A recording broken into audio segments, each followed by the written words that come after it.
I've loved Harry Potter for nearly 20 years, but it's not the only game in Fantasy Town. Let me introduce you to some more. The first series I'm going to talk about is probably the most famous of these.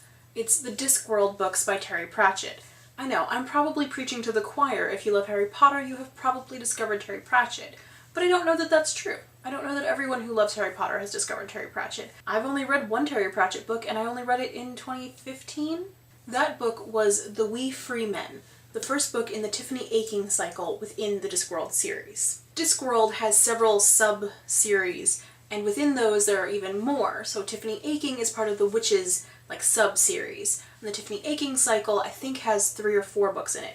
The We Free Men is the first one. It's about a girl who's about 12 or 13-ish, finding out that she is able to do magic by discovering these creatures, the We Free Men, the Knack McFeagles, who are kind of like that big, and they're blue and they have red hair.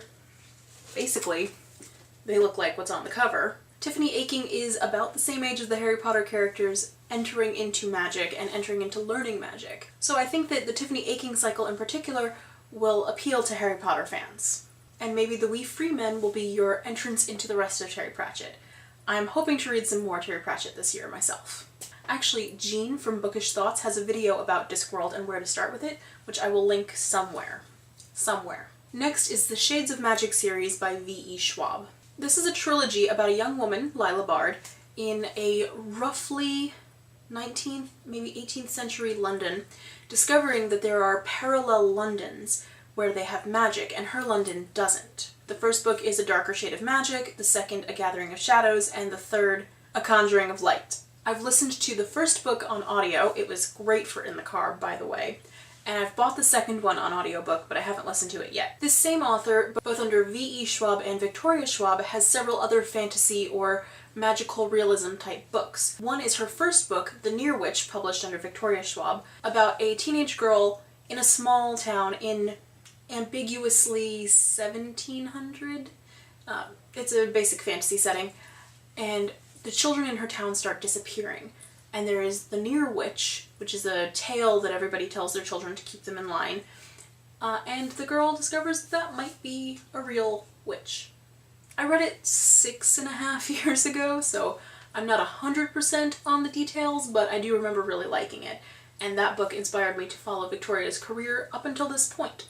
So maybe you'll like it too. Her other series that I want to talk about is Monsters of Verity, published under V.E. Schwab. This consists of This Savage Song and Our Dark Duet. I haven't actually read either of these books, but I know that they're about a monster and a girl who kind of wishes she was a monster, which sounds awesome. The next is a trilogy of books starting with The Magicians by Lev Grossman. This is the basis of the TV series on Sci-Fi. In the TV series, the characters are graduate students. In the book, the characters are like high school seniors going into college. It's about Quentin Coldwater, who is kind of a nerd, and he's obsessed with these fillery books, which I don't know about in the book, but in the TV series is kind of like Narnia. Quentin gets into this exclusive magic college, and he goes, and he discovers that not only is magic real, fillery might just be real too. I've seen it described as being obsessed with Harry Potter and then discovering it's real, but though I haven't read the book, so I can't speak to that, I have watched the first season of the show,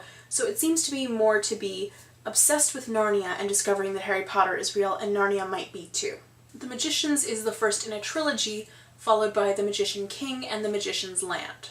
The next two are Witch comics, actually. I think Witch comics are having a moment, and I may make a video about that later. The first of these is Harrow County, which is by Cullen Bunn. This is about a young woman about to turn 18 in the Depression-era South, and discovering that she is not who she thinks she is.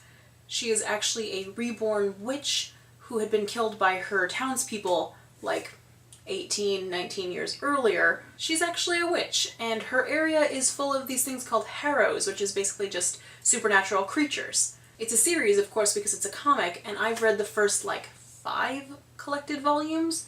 They're really, really good. The art is beautiful watercolor, and the story is really interesting too. Last, but certainly not least, is Spell on Wheels. This is also a comic, and it is by Kate Leth.